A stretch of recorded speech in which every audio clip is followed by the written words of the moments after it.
Tanggalin muna natin yung tornilyo ng guard lock. Ayan. Ayan. So, natanggal ko na yung guard lock.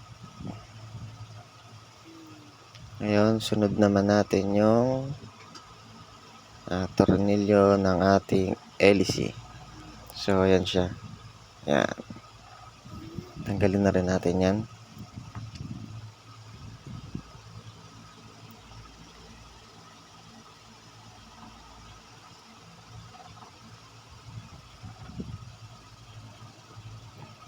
Sunod natin yung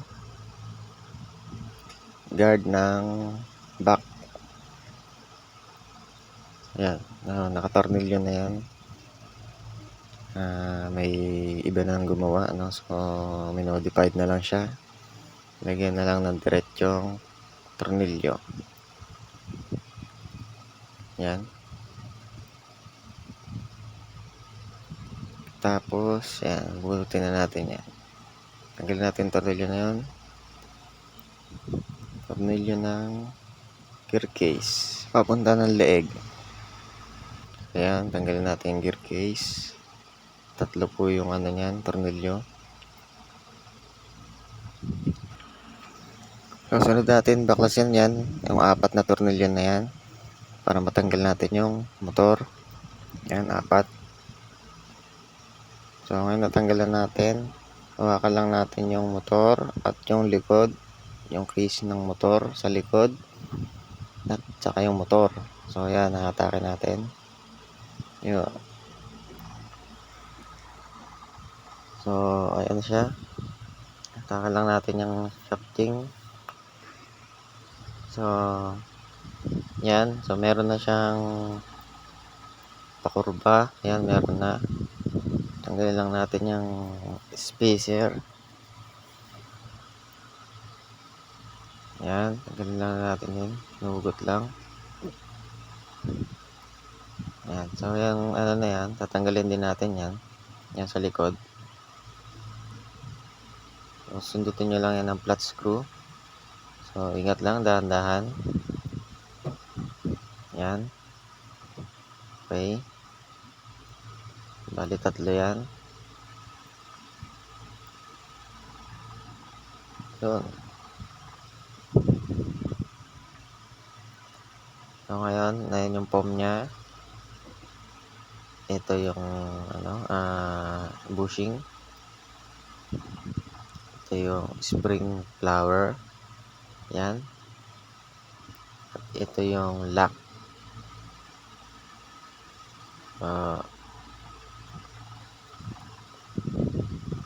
Ganun din yung gagawin natin dito sa kabila, no? Ayan, tatanggalin din natin yan. 3 na yan. So, papalitan natin yan. So, ito yung shafting na kinuha natin, no? So, ayan. Ayan yung, kasi yung nakalagay dito dati ay may thread. So, ayan din yung bagong dalawang bushing. Ayan yung luma. At sa kaliwa ko yung bago. So, yan, dito na tayo. Pakita ko sa inyo kung paano magkabit. Una, babaklasin natin yung susukatan natin yung shafting sa likod. Yan. So, yan. Tapos, guguhitan lang natin siya ng pentel pen. Yan. Kukunin lang natin yan.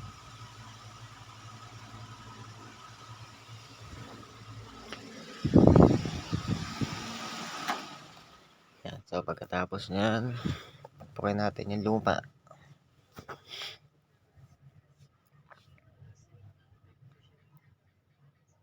Yan. Balik natin yung original naman. Pala lalagyan natin yung original. Replacement pala.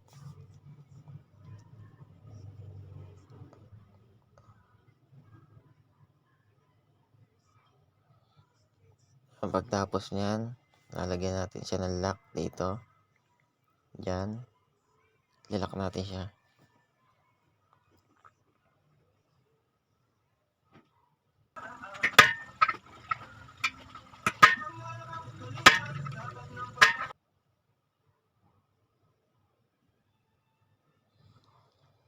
Ayan.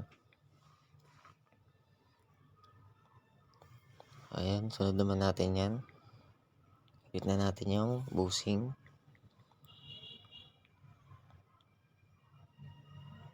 Siyempre, lalagyan muna natin ng oil yung foam.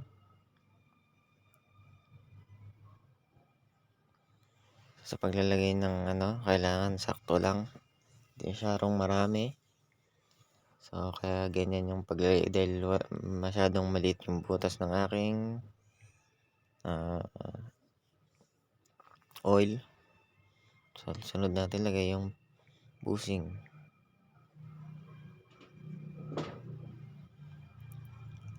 Sunod yung ating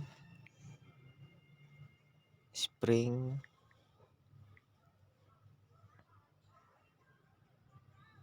Yan. Sunod yung lock.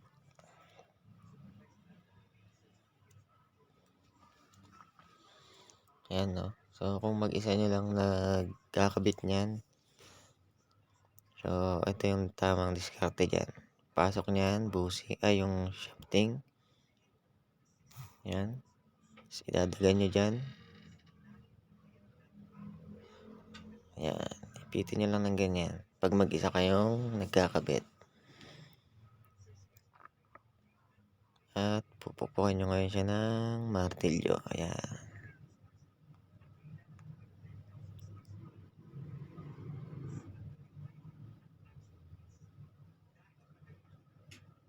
Yan na. Kabit na natin yung sa front cover ng ating motor.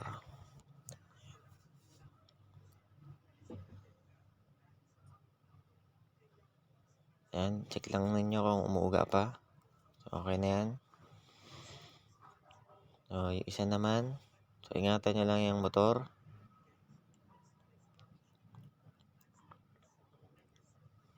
So, ayan. Kakapit naman ulit natin yung foam. Lagyan natin ng langis. Salpak. Kapit natin yung bushing. Kapit natin yung spring. Kapit natin yung lock. So, same process pa rin, no? Nasalpak nyo lang din ulit yung shafting sa loob. Ayan. At baliktarin nyo. So, okay lang naman yung motor dyan. So, mayroon siyang tali dyan. Yung motor. Tatalian naman yan ng cable tie. Kaya okay lang na mabatak siya. So, nakakapit naman siya sa motor. So, ayan. Nakikita nyo, same process pa rin ginawa natin sa una.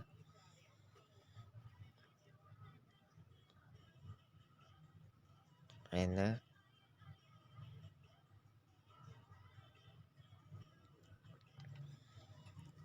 Ang gagawin natin ngayon, ayan na, shafting naman. Lagyan natin yung spacer.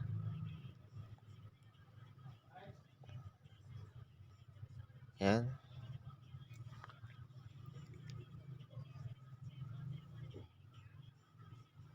Pantay nyo lang yung rotor doon sa may motor.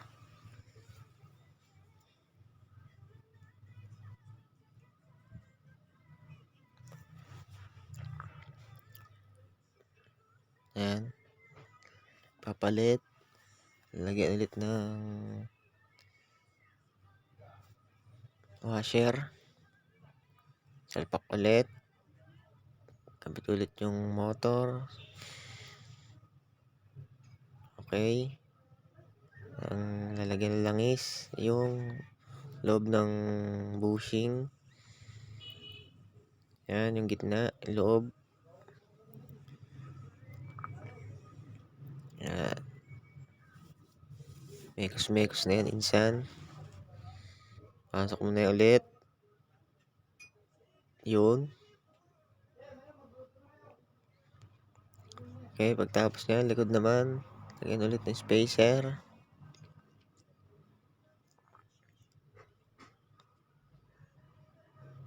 Yun.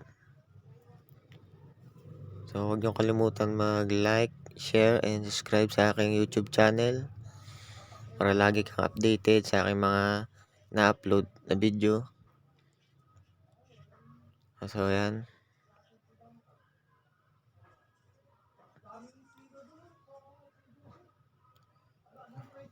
Okay na. Ayan yung pagkakataon, lalagyan natin siya ng oil.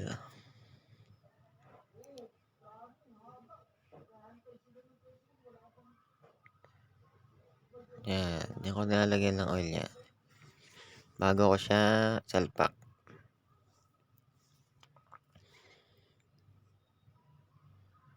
Yung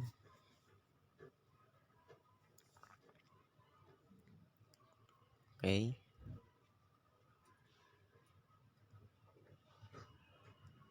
Okay lang natin.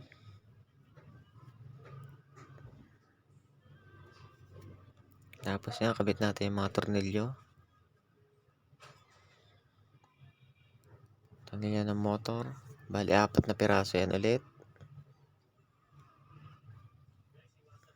Ayan. Okay na. Halay na rin yan. Pinalo. Ayun. Mag-align. Okay. Okay. Okay na yan.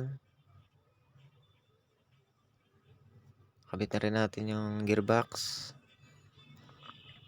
3 tornilyo. Ayan. Nakabit na rin yun sa may leeg ng gearbox. Okay. Pinaikot. Umikot. Pinahinto. Ayan. Umiikot. Isa pa. Naikot. Ayan.